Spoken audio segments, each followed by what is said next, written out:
त्या रात्री कोणाचं खत भरलंय अर्ध्यातून कसं थांबा व्हिडिओ शेवटपर्यंत पाहतात लगे आपल्याला फॉलो करू.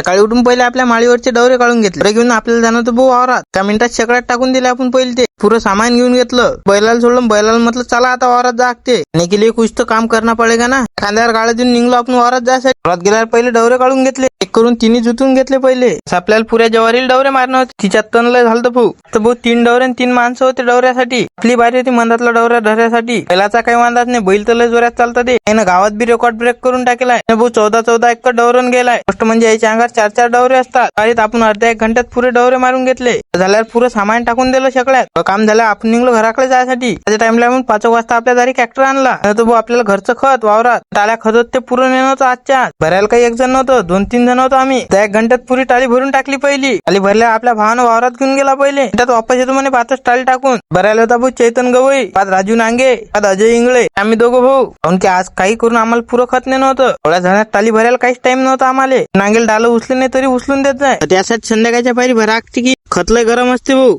त्या पायरीच तर लय वाप मारते. दिवसा किती वाप मारत अशी. खतरनाक लोक. 1 घंट्यात दुसरी टाळी भरून टाकतो आम्ही. आपल्या पोट्ट्याची गँगच लय खतरनाक आहे. कामात मागा येत नाहीत. 1-2 लिटरची थम्सअपची बॉटल आणली. नाही 1-1 करून 5 पॅक भरले. दारूचे पॅक का रे भाऊ. थम्सअपचे 5 पॅक भरले. चॅट एवढंच. भेटू पुढच्या व्हिडिओ मध्ये.